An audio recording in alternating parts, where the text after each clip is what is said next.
Welcome to Around the World with Dane Waters. I am your host, Dane Waters. It's great to be here again today. It's always a pleasure to be here, to be able to talk about things that are happening around the world. So let's just take a quick little gander around the world before we get to our guest today. In the United States, there's a lot going on, as always. I'm an American. I need to talk about the United States. And I think we're quickly heading to a showdown with the U.S. Supreme Court because Donald Trump has tried to make his economic future, America's economic future, around tariffs. The courts at the lower level have said that tariffs are illegal and can't do it. So now it's before the U.S. Supreme Court. So it'll be interesting to see what happens if the U.S. Supreme Court says that the president cannot impose tariffs. What happens? I think it will send a message around the world that the president does not have the power he thinks he has. Now, whether that's good or bad just depends on the country. But economically, the U.S. Treasury is going to have to pay back billions and billions and billions of dollars to try to help people understand or to compensate these companies that were dealing with the tariffs. So that's number one. So we'll see what happens there. There's also the Epstein files that are coming out now with the U.S. Congress. They're actually showing things of letters that Donald Trump and books that Donald Trump gave to Jeffrey Epstein, the convicted sex offender, and Donald Trump says he didn't write it, so we'll see how that comes out. But even around the world, we have a new prime minister in Thailand because the previous prime minister just a few weeks ago was kicked out because she was having a phone call with a former general in Cambodia. So it's interesting there how Thailand's going to, kind of recover from all the scandals that are there. Russia-Ukraine war is getting worse than ever was. It's just, just so much going on around the world. It's just hard to see how. I'd love to report on something positive, other than my favorite tennis player Alcaraz beat Sinner in the U.S. Open. So that's the positive thing, in my opinion. So anyway, so let's take a quick break from Around the World with Dane Waters, and we'll be back to our guest to talk about things that are way more important than my monologue. Thanks a lot. Welcome back to Around the World with Dane Waters. So today, I'm in Japan, and when you come to Japan, it's a very sobering experience. I went down to Hiroshima, where saw the remnants of what the first nuclear blast around the world, the problems that it caused. But also here in Japan, speaking of prime ministers, the prime minister here has stated that he's going to be resigning. And so we're going to see a change in government in Japan. So we're seeing around the world a lot of changes within governments. And today, fortuitously for us, actually, I would like to say fortuitously. However, my guest, Dr. Theo Zenou, decided to talk last week about France and what's going to happen to France. I think he's a soothsayer because, look, the government in France is falling. So, Doctor, how are you today? Great to be here. Thanks for Wonderful. having me. I'm sitting here saying thanks for having me. What am I doing? I'm just losing my mind. It's a jet lag, I Thanks for guess. I having don't know me. what's going on. So, let's talk about what's happening in France. Uh, Give us kind of the Reader's Digest condensed version.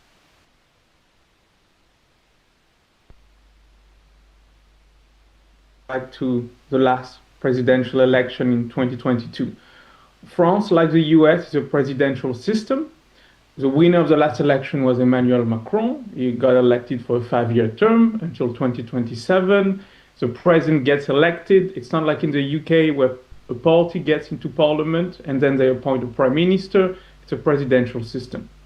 However, once Macron was elected, they had what they call legislative election, parliamentary elections. And the result was a hung parliament. There was no majority. Macron was able to cobble together a minority government of the center left, the center, and the center right to support his centrist, liberal, pro business agenda.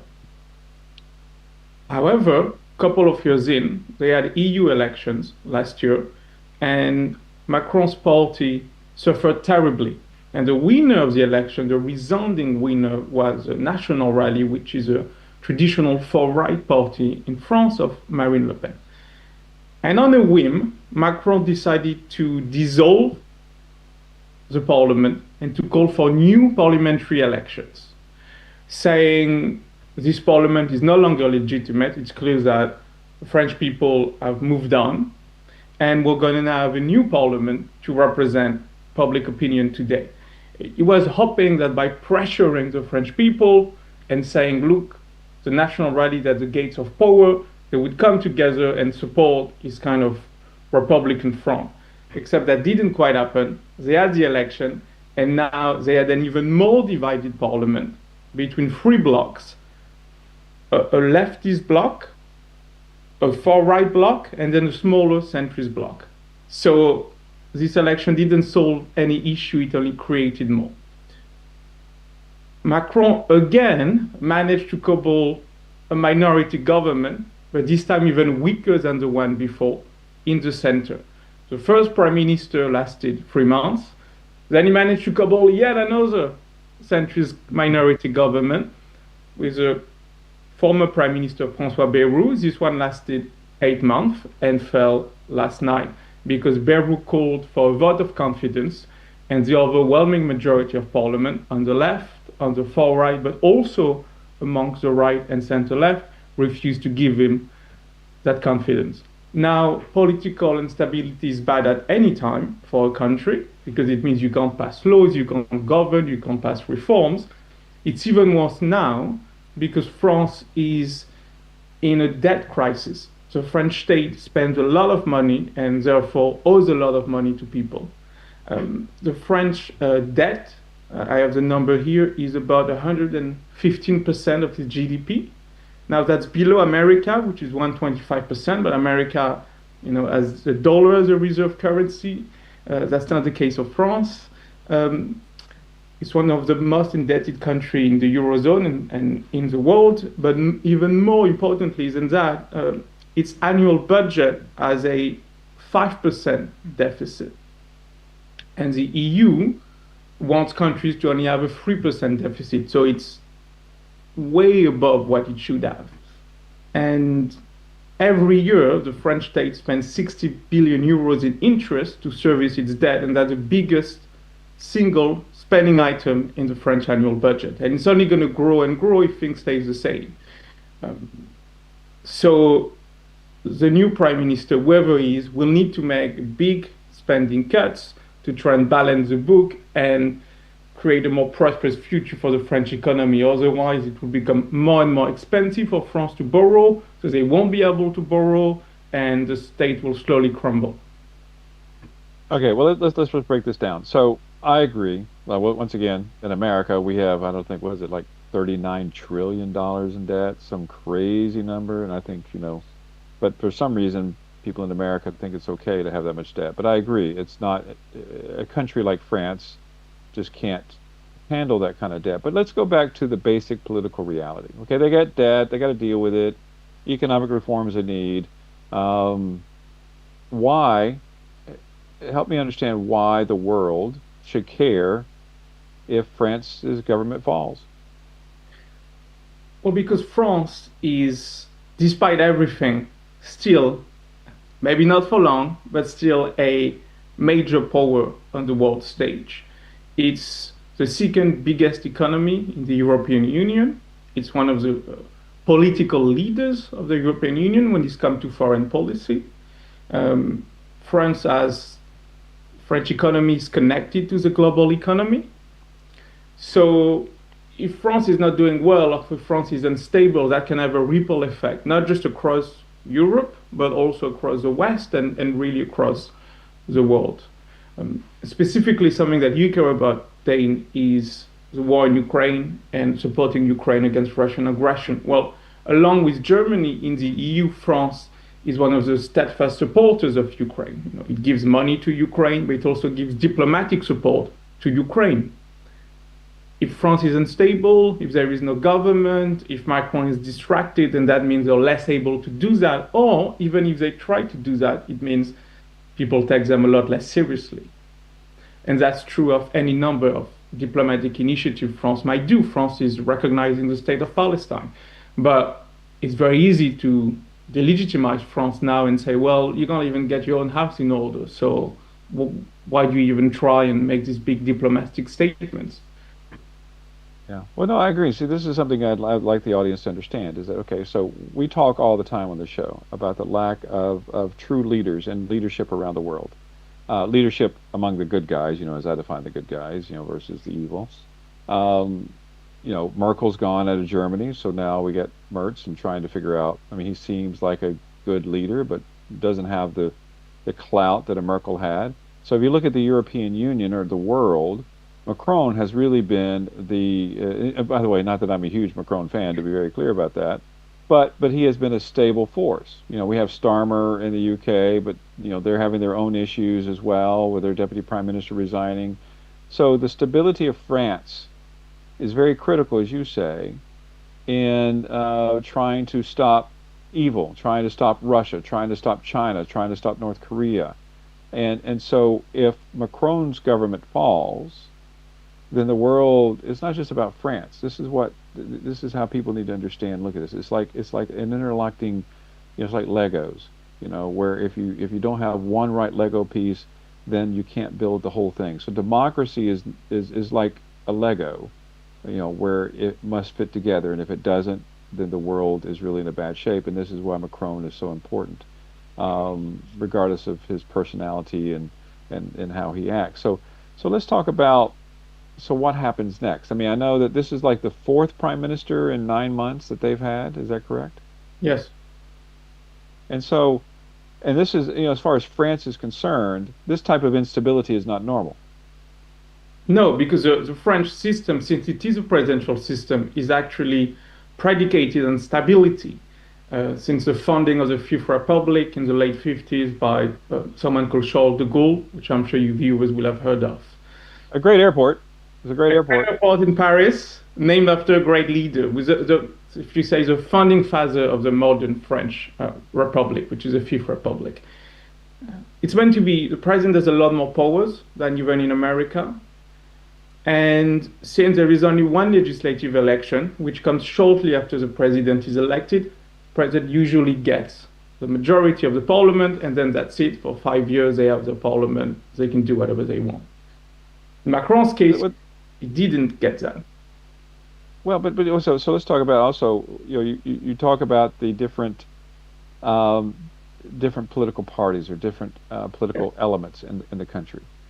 But let's talk about Marie Le Pen, and why, in my opinion, be very clear, why this has been, and to me, it's benefiting her party, and why should the world be concerned if Marie Le Pen and her party is benefiting from this?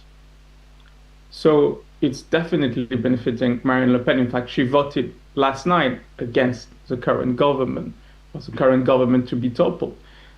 Marine Le Pen is a daughter of someone who was named Jean-Marie Le Pen, who's passed away now, but was um, essentially a racist, anti-Semitic, um, xenophobic politician in the 50s and 60s and 70s. We started the National Front, now the National Rally. And it's a very dangerous party. It's a party that would divide French people based on their national origin. It's a party that is very sympathetic to Russia on the international stage. It's a party that would favor police repression. It's a party that, in many ways, is part of this global nationalist populist reaction that we've seen over the last decade. And if they got control of the French state, they could wreak a lot of havoc not only in France, but again across Europe. And the very integrity of Europe as a liberal bloc dedicated to the free world, dedicated to protecting and advancing democratic causes, I think would be in danger.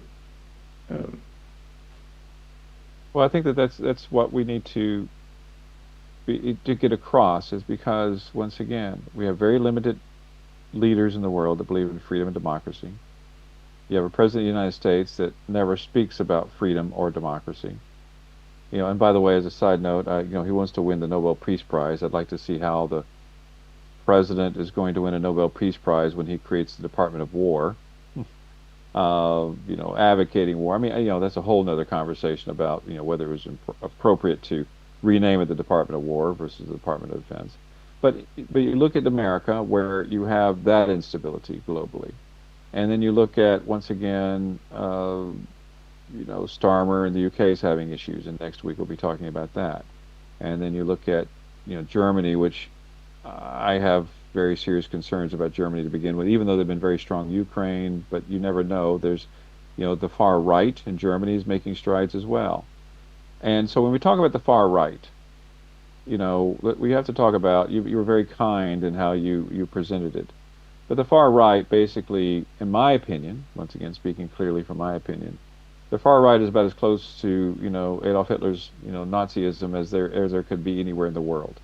And and so what we see is if Europe continues to head in that direction, whether it's in Germany or whether it's with Marine Le Pen in France, we're heading toward a Europe that is in the basically a lot like what Hitler had proposed, and which led to World War II, which is, we all understand that history. Would you agree that if Macron falls and Marie Le Pen takes over, would you agree that we're heading closer to what we experienced with Adolf Hitler in World War II? Well, we're certainly heading much closer to a version of a French authoritarian system, uh, or at least a French fascist system. Again, Marine Le Pen's party goes back in the 50s and was funded by people who collaborated with the Nazis during the French Vichy.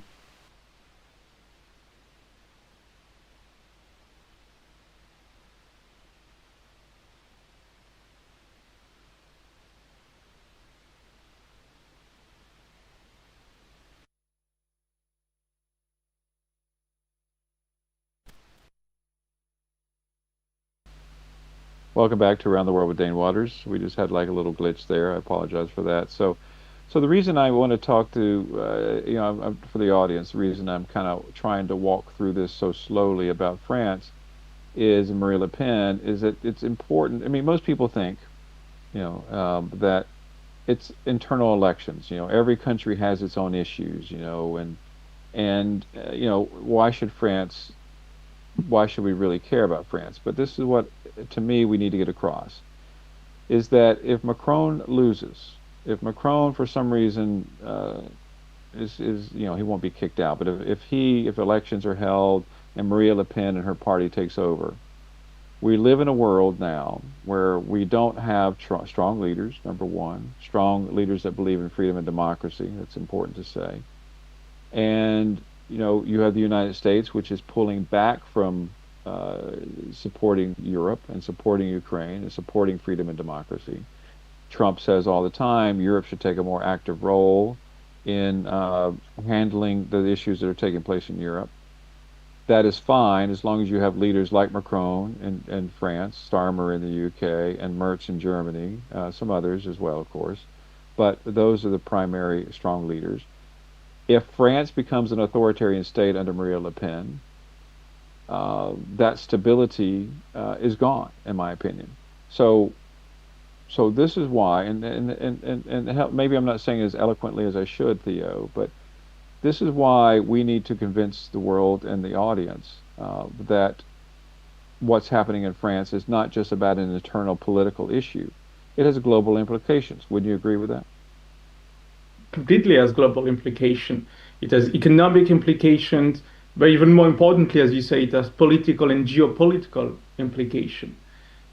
Concretely speaking, to come back to your point, what happens next? So Macron is still president. He was elected. His term goes until 2027. Unless he decides to resign and he's ruled that out, he will be in office until 2027. Nothing can be done to remove him from that. It's not like in the UK where Prime Minister can be toppled by Parliament. That's not the case in France. He was elected by the French people and he will remain in post. However, he now faces a decision. Does he try yet again to put together a government with the current parliament. But the options are squeezing. You could try now more of a center-left government, when the previous one was more of a center-right government. But lo and behold, this is not going to be some, silver bullet. And even if he does manage to put together a new government, as he says he will now, it might not last very long. The other option would be to go back and have new parliamentary elections, to have again a new parliament. The problem with that according to polls, if you were to do that, Marine Le Pen's party would have an even better score and could potentially have, if not an outright majority, at least a relative majority, which means he would have no choice but to appoint the next prime minister from her ranks. That is something he obviously wants to avoid for the reasons you've outlined. Although he would still be president, would have the final say on foreign policy and diplomacy, to even have a party like the National Rally in government would represent a big bank in French politics and would have repercussion across Europe. So he really doesn't have great options at the moment. We can only hope he managed to find some stability in the new coalition. Well, in addition, even though there's no stability, we're uncertain what happens. But for the global audience, and especially for Nigeria and Africans, there's been this big thing about France has been pulling out of West Africa. They're pulling troops out of West Africa, things of this nature. If France has been abandoning their responsibility in Africa under Macron, which I can argue that they have, and I can pretty much guarantee that under Marine Le Pen, that Africa will suffer in so many ways. Would you agree with that? She doesn't care about Africa.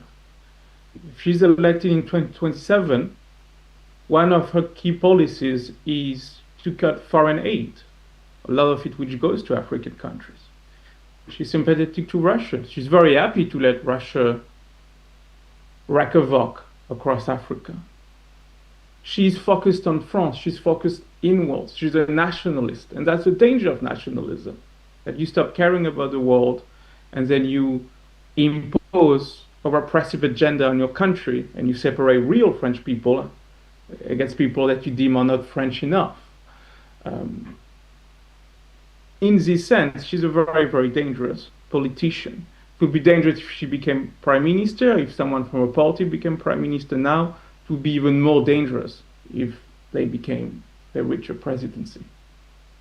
Well, and that's what once again, we need to make sure the audience understands as well, is that every major government around the world is interrelated to the future of the world. It really is. That's number one. I keep saying number one, number two. I can actually count to three, but after that, I haven't convinced the audience I can count higher than that. But that is where we need to understand is that the United States has pulled out their foreign aid around the world, especially in Africa. If France decides to diminish their foreign aid throughout Africa as well, what happens then? What the backfilling already that you see is with China coming in to backfill. And so when France pulls out, then that's going to be more China intervention, more Russian intervention, which means the world is going to be even more divided up between the good versus evil, where the bad guys, once again, the Russia, China, Iran, and North Korea, are going to be taking a greater control of countries like Nigeria. And this is what the importance of what we're talking about.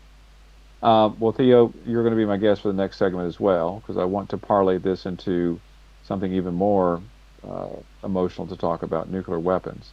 So let's take a quick break from Around the World with Dane Waters, and we'll be back to talk about that. Thank you. To Around the World with Dane Waters. I'm your host, Dane Waters, and I'm here in Hiroshima, Japan, as you can see behind me. Many of you guys have seen that, I'm sure, when you see history lessons about the bombing of Hiroshima, which is where the first atomic bomb exploded.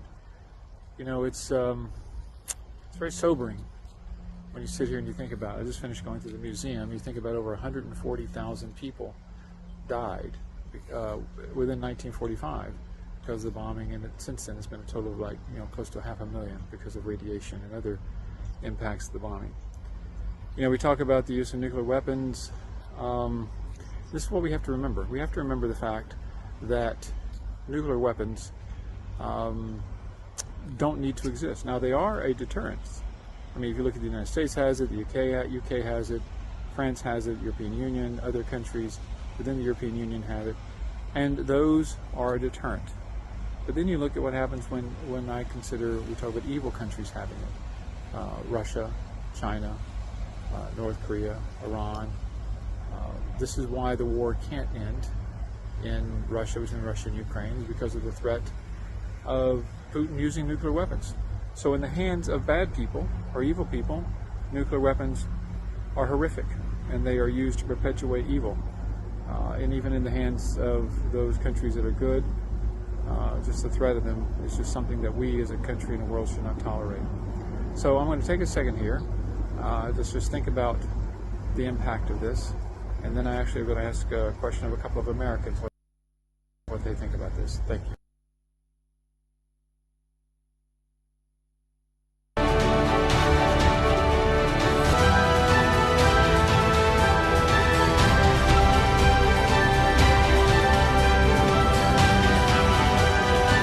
What we've always maintained is that the never Trump.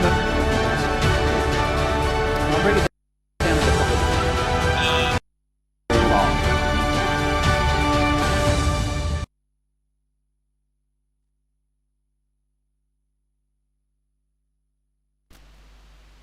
Welcome back to Around the World with Dane Waters. As you saw just before this break, it was a quick little video of from me in Hiroshima.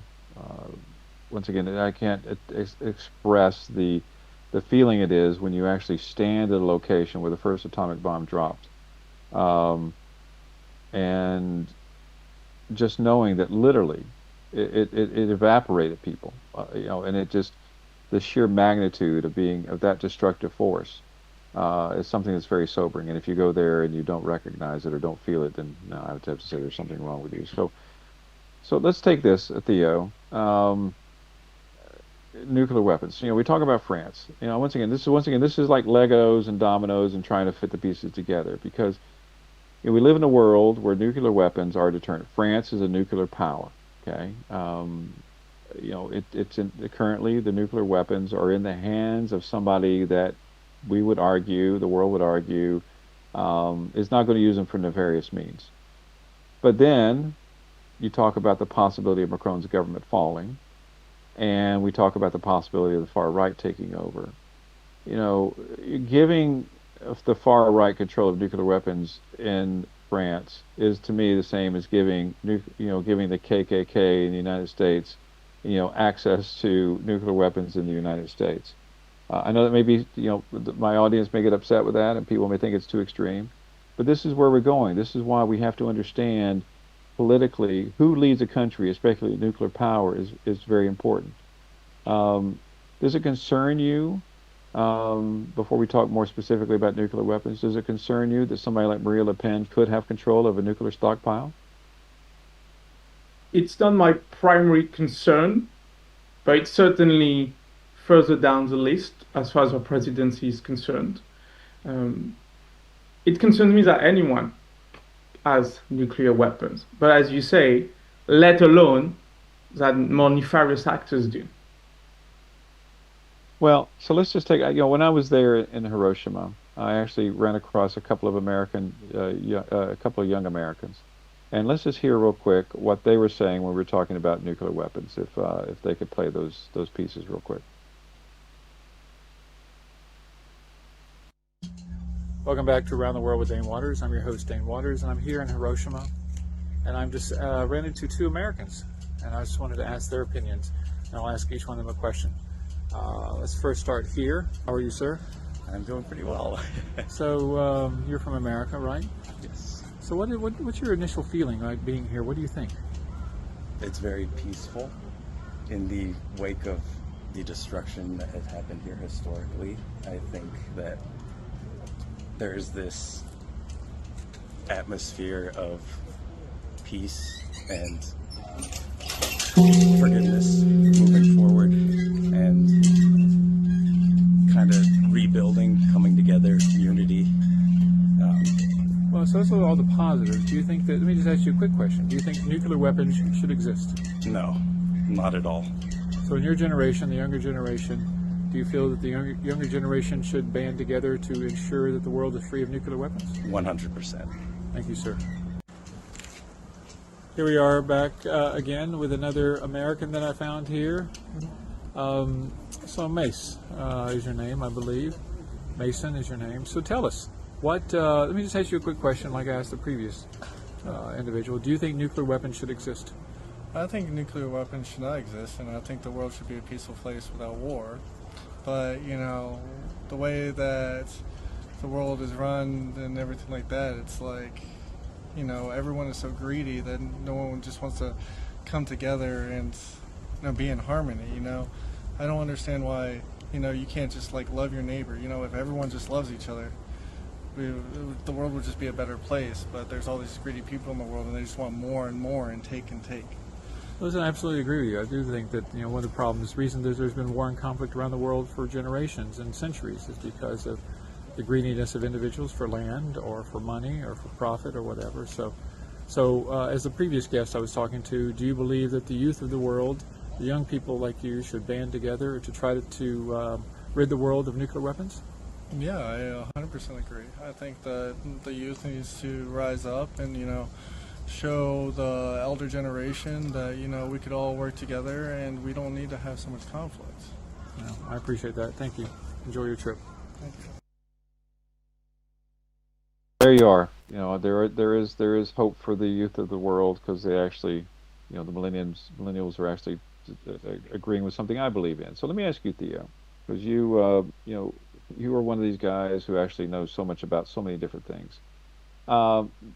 Nuclear power, not nuclear power, nuclear weapons. How do you feel about them?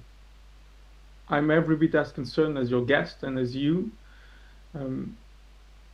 I hope we can achieve a nuclear weapons-free future, and I believe that it remains one of the elusive goals of international diplomacy to get rid of all nuclear weapons. What I observe is that during the Cold War, as countries like the US and Soviet Union were, stockpiling nuclear weapons, they were also engaging in nuclear non-proliferation treaties, they were engaging in talks, they were talking about disarmament. It was still seen as a goal in and of itself. Someone like President John F. Kennedy, for instance, very much wanted to move in that direction. Someone like Nikita Khrushchev, his Soviet counterpart, agreed. They started to ban nuclear tests in the atmosphere, but they had a vision that went beyond. Later on, someone like Ronald Reagan was a Republican, more hawkish, also was afraid of nuclear war and also believed that nuclear weapons ultimately should not exist, and came very close with Gorbachev to making such a deal. What saddens me today is that it's not even on the agenda. No one talks about it. It's not even an ideal that we profess to have as a global community. So we've lost something. We've gone back. Well, no, I agree, and this is where you think about this. One of the reasons that the war with Ukraine isn't over, and people haven't been able to push Putin out of Ukraine, is because Russia, possesses nuclear weapons. Nuclear weapons were originally created by the Americans as a deterrent, as a way to end the war, as a way to deter the evil. But as evil countries have gained access to nuclear weapons, where do you draw this line? I mean, how do you stop, China from doing what they're going to do against Taiwan, or just in the South China Sea? How do you stop Russia with nuclear weapons? How can you kick them out? So you have the good guys. You have, France has nuclear weapons, UK has nuclear weapons, Germany has nuclear weapons, yet they can't use them. They're no longer a deterrent against what's happening in Europe. So, and Putin has never honored, and correct me if I'm wrong on this, but Putin has never honored any any agreement made about nuclear weapons. He never has. So what do you think we do, Theo, about nuclear weapons? I mean, what is the next step? If we have leaders that are unwilling to negotiate about them, as you were just talking about, what is the next course of action? Unfortunately, I'm not sure there is really one. The other danger of nuclear weapon, as you point out, is aggressive regimes like Russia or China can use them as blackmail to get away with whatever they're doing. So they're saying, well, yes, I've invaded Ukraine, but if you push back too much against me, or if I assess that you defend yourself too much, then I'll start using nuclear weapons. Iran wants nuclear weapons to be able to do the same thing over the Middle East and to Israel. If the Western nations disarmed and got rid of their nuclear weapons, I don't think Vladimir Putin or Xi Jinping would do that. And that's the crux of the matter, is that unless we actually have an international community and we have trust amongst the nations of the world, and we all agree that this is a key issue, and we all do it together, it can never be done. Because the world would be even more dangerous if America or France didn't have nukes, but Russia and China did. Oh, exactly. And this Right? is where, like the youth we were just talking to, after I interviewed them on camera, I spoke to them privately, and they said, "Why doesn't America just get rid of its nuclear weapons?" Well, okay, let's think about that. Let's dissect what you just said. If America gets rid of their nuclear weapons, and Russia and China does not, and North Korea, which, by the way, people claim has 50 access to 50 nuclear weapons, what do you think they're going to do? Who's going to stop them? Because they are going to have the power in the world to do whatever they want to do.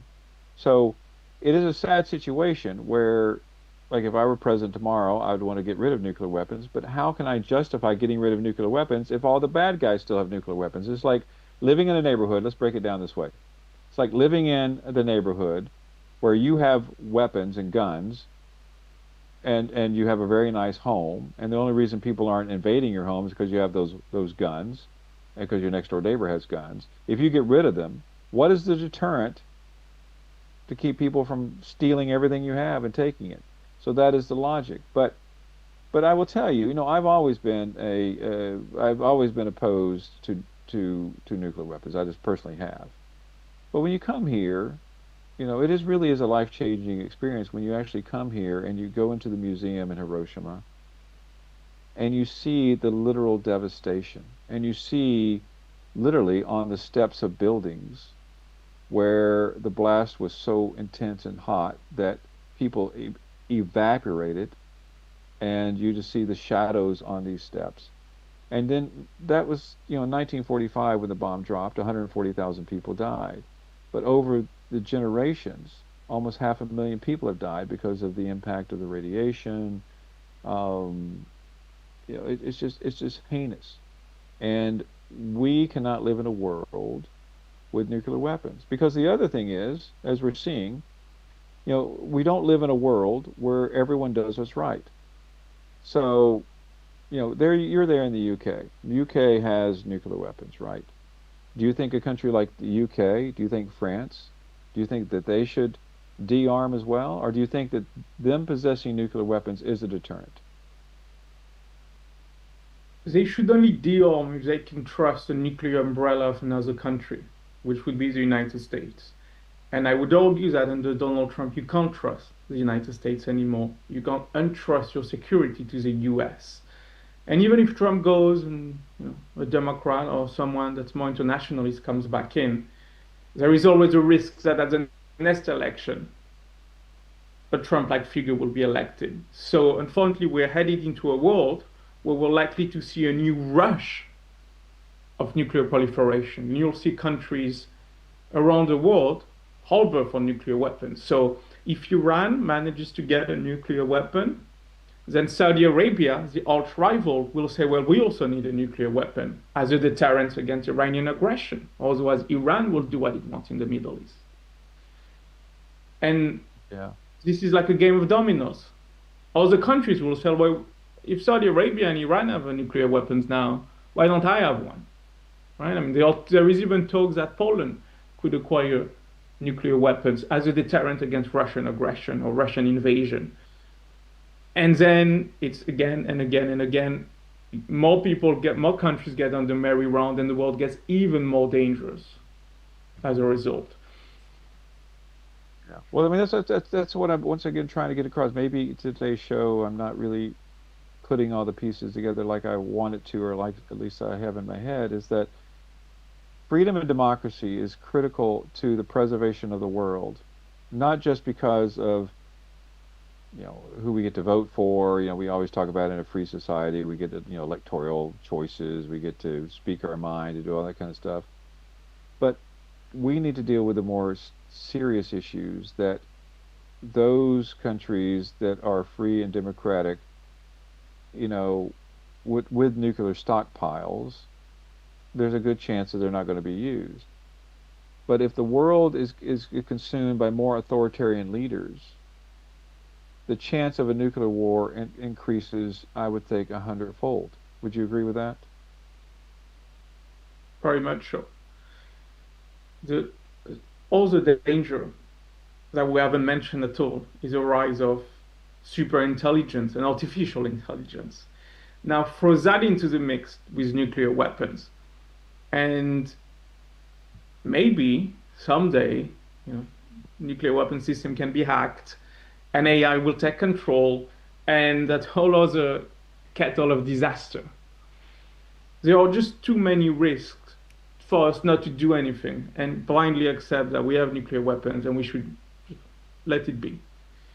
There needs to be, again, this is where leaders like Macron or even like Stormer can make a difference. There needs to be a renewed talk for nuclear security. Maybe it doesn't start with getting rid of nuclear weapons, of course, but it can start with trying to do new international treaties with all the nuclear powers to proliferate a bit less, to put some guardrails in place, to get back to that system that we had during the Cold War. Well, listen, when I was younger, there was a movie with Matthew Broderick called War Games, where AI basically took over and threatened a nuclear strike. And I remember in Ukraine, I was in a meeting with the president of Ukraine, and there was a gentleman in there talking about how he wants to create AI exactly like that in order to manage wars. And you're right, when there's no emotional aspect to waging war, then of course they're going to launch nuclear weapons, and it's going to be holocaust around the world. I mean, it's global destruction. So, this is where we just really have to think long and hard about who our leaders are around the world, who controls these, and we, America, the UK, France, and others must do everything in their power to stop other countries from developing nuclear weapons. We cannot allow Saudi Arabia to have the weapons. We must keep Iran from having weapons. We must find a way to stop North Korea from having, even more weapons. It is nuclear proliferation, I think, is something that is scary, and is something that's going to be, I think, the next global war, which I do believe we're heading to World War III, very easily could be a nuclear war if we're not careful. Listen, Theo, it's great for you to be here. I'm just very, for those people who watch the show, I'm very, very sober today as far as just what's going on, because, I see, as much as I want to complain about Macron and complain about the French government, for my own personal reasons, French fries versus fresh fries or whatever we want to talk. The reality is, people like Macron, who believe in freedom and democracy, and who has stood by Ukraine, and who has stood up against authoritarian regimes, no matter how they may have their own personal foibles, they are the type of leaders that we need in the world. We cannot afford for freedom and democracy in France, for example, to go away. Anyway, thanks, Theo, for being here, and I'd love to have you back again soon to talk about these things. So, thank you. Um, Thanks for being here with Dane Waters and Around the World with Dane Waters. Let's take a break until next Tuesday, and we'll continue talking about these important issues next week. Thank you.